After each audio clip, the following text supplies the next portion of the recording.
Now, when working out water flow for anything for fish, whether it be a fish tank or whether it be a pond, there are two main considerations to have. One is your filter turnover. So in this case, the filter is coming out here. And you actually don't need a huge amount of water going through the filter. In general, twice an hour is pretty well optimum. And if you put the water through the filter faster, what you're actually potentially doing is decreasing your contact time, which means that the bacteria has less opportunity to oxidize the organics, and the UV sterilizer has potentially less opportunity to effectively work because the water zips through the filter too fast. So how much water goes through the filter is one consideration, and that's completely independent to water flow. So filter turnover is one thing, but then water flow is a completely different subject. So you want to have very good water flow. In this case, we've got a pump here, which is pumping the water around like that. The aim is to try to get the pumps working together to allow what's called kinetic energy. So kinetic energy is where you use the movement of the water to create the movement of the water. At the moment, this looks quite good because that's going and just channeling straight down there quite powerfully. And that's enough, right?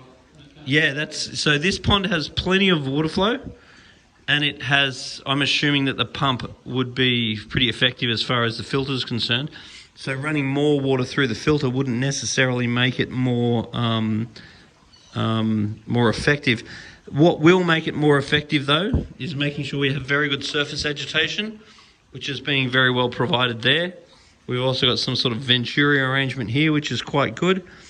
But so making sure there's good oxygen is a big thing. And then also making sure that all your levels are correct. So far, this pond has been battling low pH. And at the moment, it has a 0 kH. So carbonate is an essential element for all biological activity. So the filter will actually work better and the pond will run more effectively if we get our kH up. So one thing that I'm going to recommend we do is sprinkle in some coral bones, because the coral probably look quite nice in here, and the coral is going to help to release calcium carbonate into the water to raise the kH, so we don't have to keep tipping stupid amounts of kH into the water all the time. So once again, getting a full set of water tests, pH, kH, also GH, ammonium nitrite, nitrate are the main ones I'll be interested in. And then just understanding that fish keeping is 50% about water quality and 50% about nutrients.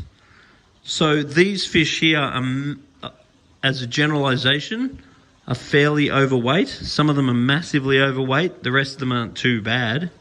So we've got to really keep an eye on these fatzos and try to limit how much food fatzos can get. This is the big old guy. Yeah, he's been here that I know of for about 15 years. Wow. So what you really want to do is get some high quality food, such as Danichi or probiotics from New Life Spectrum. And then what we want to do is like sprinkle a bit over there, a bit over there, a bit over there, a bit over there. And what we don't want is individual fish being able to bully or knock all the other fish out of the way and get all the food. So when we feed them, we really want to spread all the food out, so then all of the fish get an opportunity to eat the food. We also want to be only feeding a couple of times. So in winter, we want to barely feed at all. Once a week, just a little handful, just so the fish remember who you are, is fine. But they really don't have to eat in winter almost at all, because their metabolism slows down. But then in summer, I'll feed them several times a week. I will not feed them every day. And I'll aim to feed them what they eat in 30 seconds. So it's all gone in 30 seconds. So I just sprinkle a bit around. I look around. If after 30 seconds it's all gone, then I'm quite happy. And then over a period of time, I'm just looking at their bellies. So looking down on a koi, if you've got the head, and if you get a little bit of a belly out from the head, that's pretty comfortable. So this fella here, he's very good weight. He's quite good. He's on the fat side.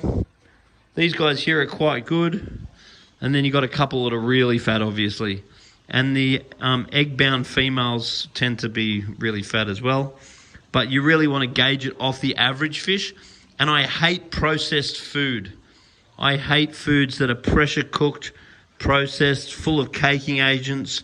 I want very natural foods, which are holistic style foods. So once again, foods like Danichi, you only need to feed a very small amount because it's all completely usable. Whereas if you're going to feed cheaper processed foods, your 2-minute noodles of the fish world, you need to feed a lot more of it to get any nutrients into the fish. So I'm much more a fan of feeding far less and feeding better quality foods, particularly with situations that are relatively well stocked, such as this. I will make sure that I feed some probiotics.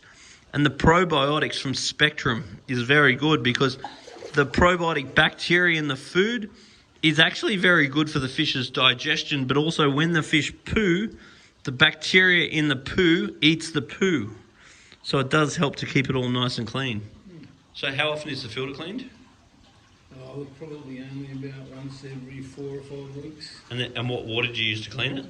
I've learned from your guys to use this water. Yeah, good. Yeah. So there was a point where you were using tap water? I was putting it on the back lawn and hosing them. Oh, okay, yeah, that's the worst thing you can do in the world. So, yeah, because then obviously all the good bacteria that establishes in the filter to break down the fish's waste are all going to be killed by the chlorine in the tap water. And chlorine is our enemy. And then how often are you changing water? As in taking some out? The last couple of months I've been sort of dropping in maybe a third to a half of it about once every 2 weeks. Okay, well, I mean, that's good. Just because of this, the problem, and the guidance has been good from the guys, and that was the first thing they told me to do, actually, I think, drop the... Great, great. But yeah, so at the end of the day, and does your filter backwash? If it does, I don't know how to do it. Okay, let me go and have a quick look. And the other thing, all careful, mate. So good. I'll come back. Go through the pond. I've got to tell you, this guy, they put the pebbles out, and that may not have been the reason. But you mentioned the UV. Yep. He took that out when he did the work here last September, but he said you don't need it. He actually broke it while he was working on it. He said, Yeah, well, I mean, you don't need it, but they're great. They're really good if you've got it. Yeah, so this will backwash. So what's happening here? Oh, so it's very, very powerful. All right, so that's interesting.